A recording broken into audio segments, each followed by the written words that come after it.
Hello, everybody, and welcome to the Living Ancestor Podcast. This is your host, Ramon Castellanos, and today I wanted to speak with you about this whole idea of whether or not we are living in a simulation.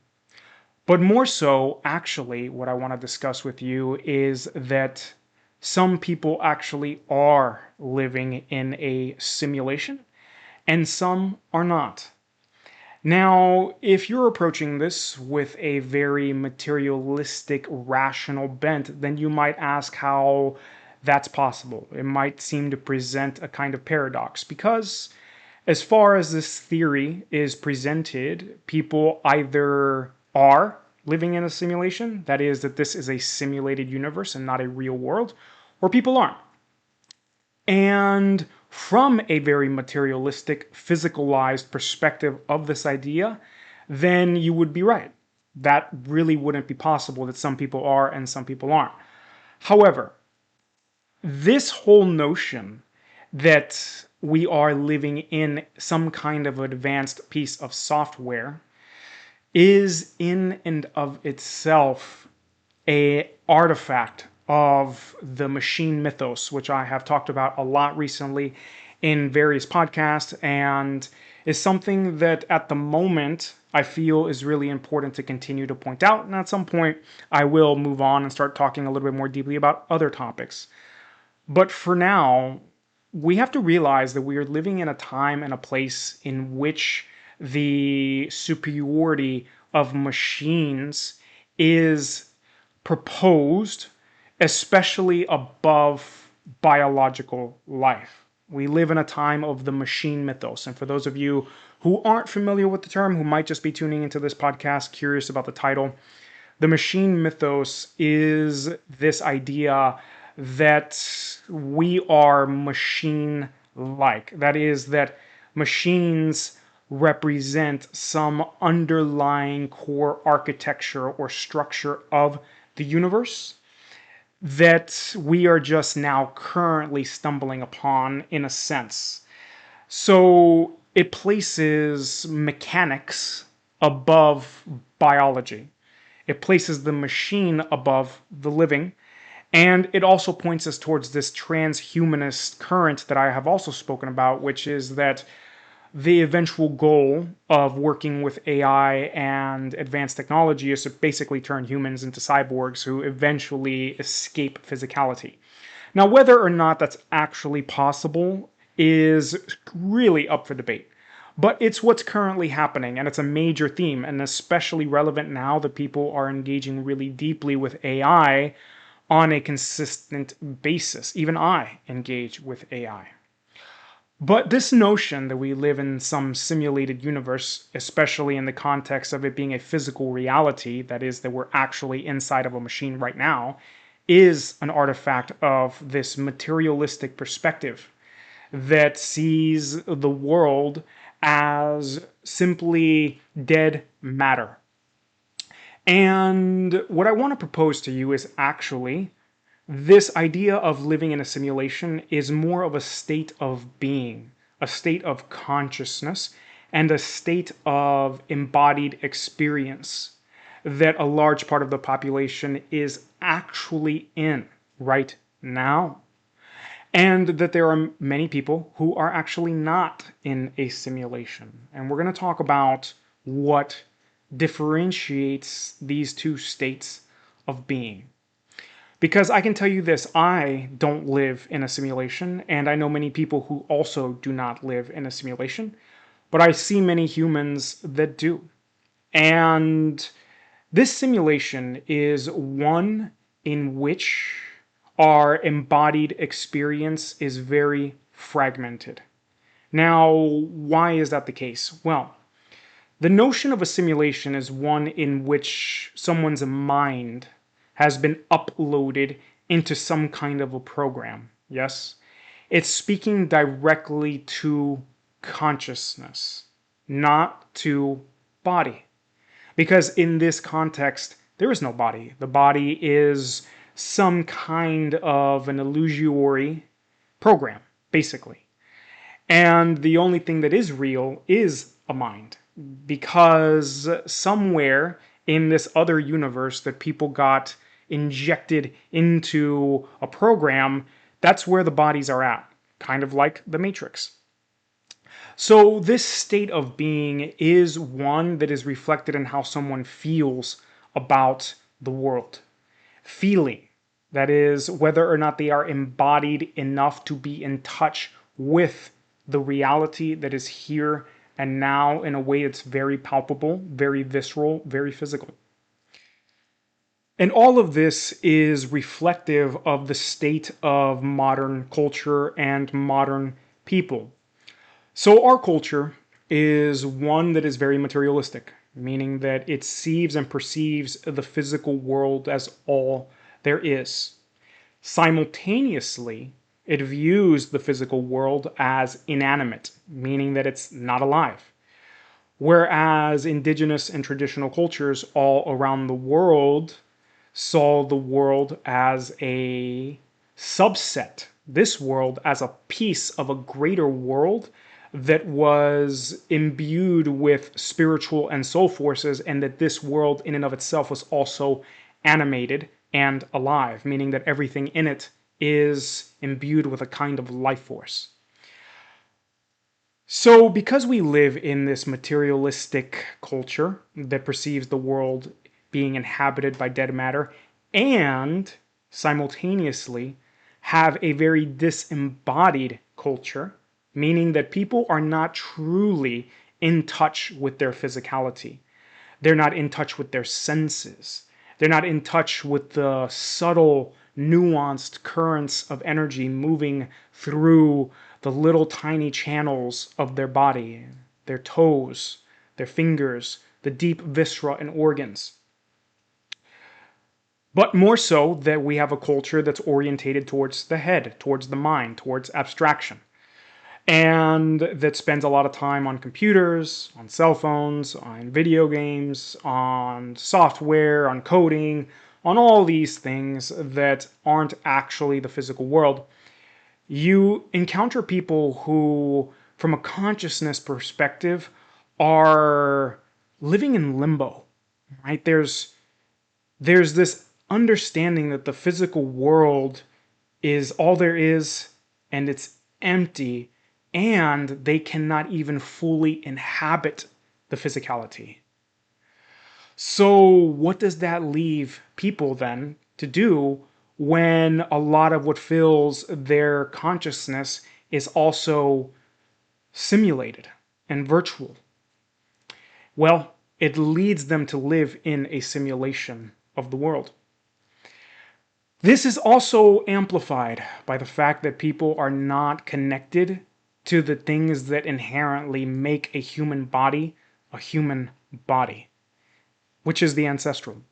Because the human body is shaped and structured and designed the way it is because of how our ancestors lived for eons of time. At one level, we are still the hunter-gatherers that evolved hundreds of thousands, if not millions of years ago to live in the deep wilderness.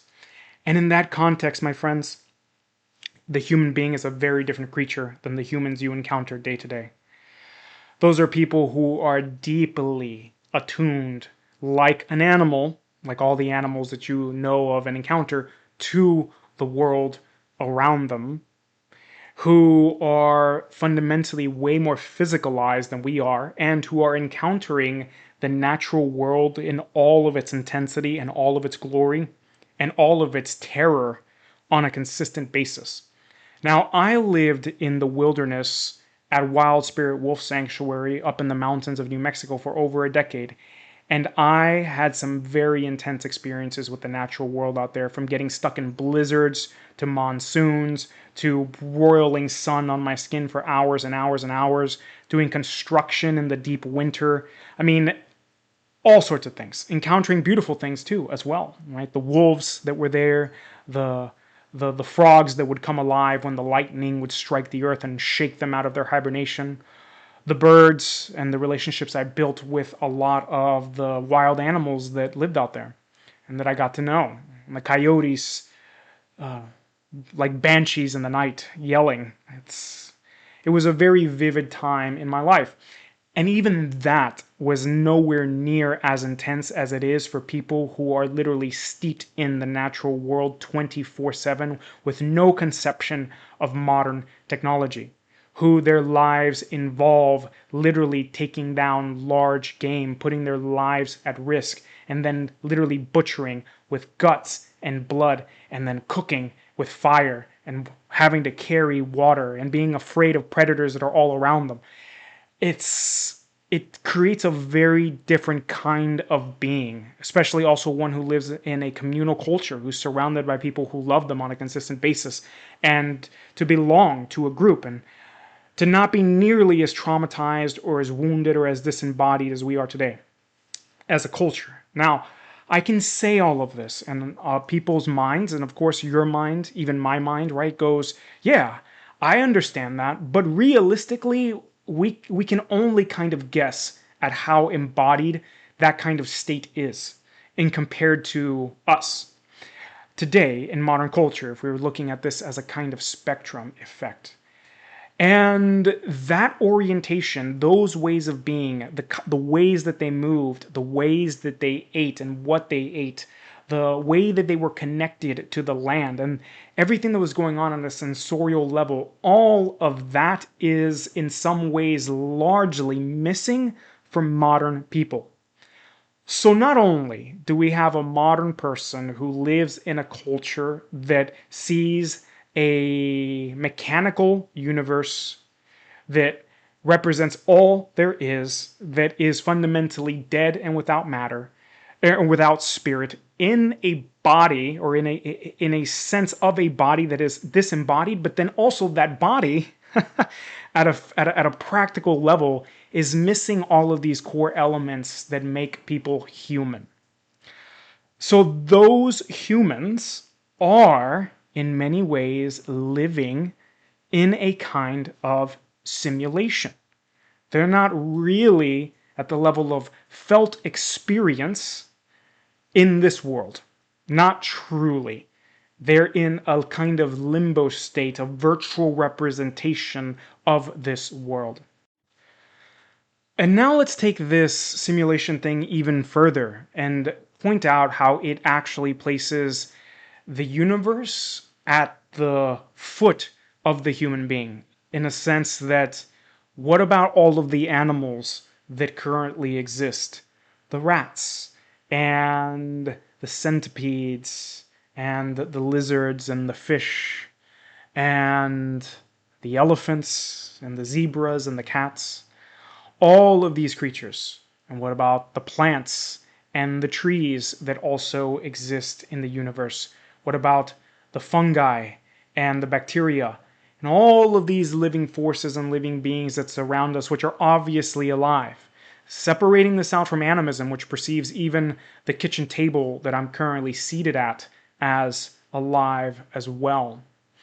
What about them? Are these all beings that are also in some kind of a simulation? And in that case, why? How would that even work? And for what purpose? And if they're not in a simulation, it means that all those things are simulated for us. Which then just points back to this illusion that we currently have in today's world of human superiority. And then, of course, going back to animism, it would mean that we do not live in an animate universe at all, but we live in a dead software program, basically.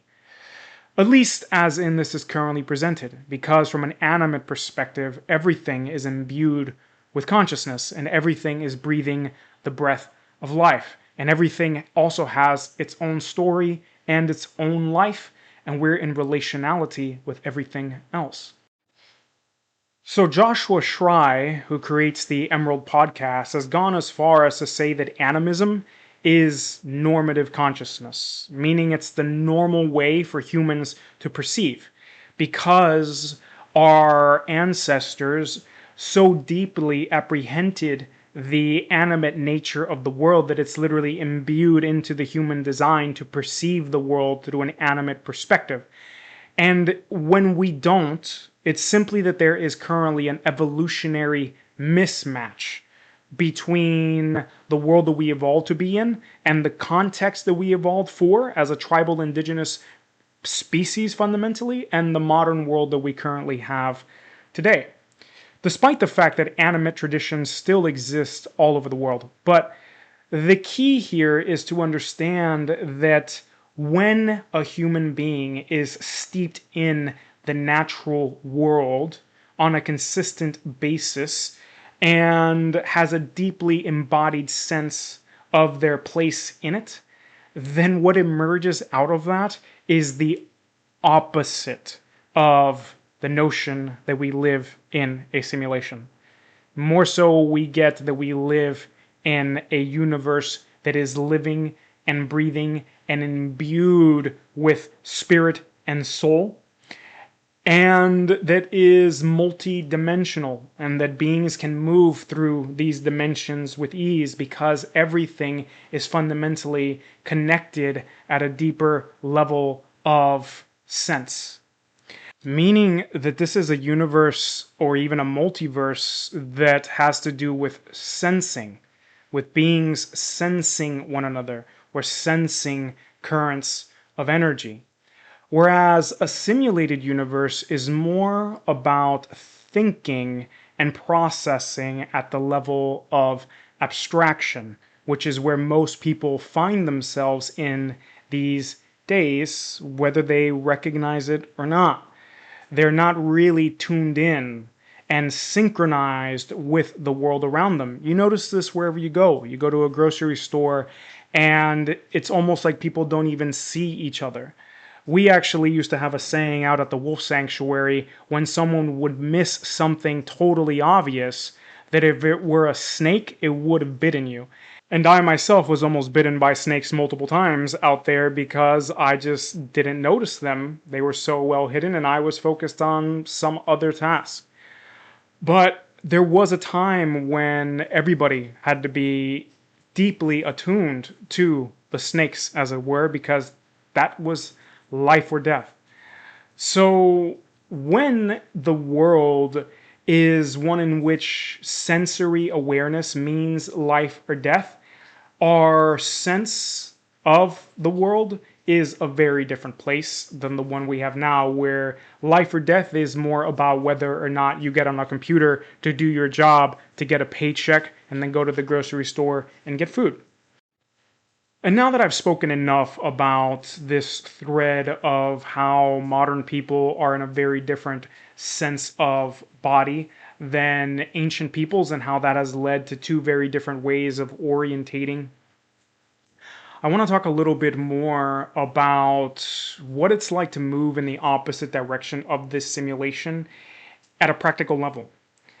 So, our ability to fully enter into physicality, to fully enter as consciousness into the flesh, is one of the hallmarks of true embodiment. And at the moment, I'm actually studying the teachings of a particular branch of Eastern Tantra, and not Western Tantra to be precise, but more of a tradition that was seeking the ultimate liberation of human consciousness, that did, yes, include sexual practices, but more so as a side effect of a different core principle, which is that the only vehicle that we have to connect with the ultimate reality is the direct sensory experience of the body. And to be fully present and fully conscious of the current moment and what is being experienced in the here and now as flesh. And so many of the practices in this tradition had to do with letting presence sink deeper and deeper and deeper into the flesh. So in this way, and from this perspective, from this older way of approaching the world through the body, we live actually, or we can live, in a state in which our body is deeply alive and we are viscerally and palpably connected to it. which then extends out into a living, breathing world of relationality and of sensing, of connection, in which we begin to merge more deeply with all that exists, because all that exists is, in a sense, alive. And yes, that even means the computers and the cell phones and the cars, they're alive in a manner of speaking too.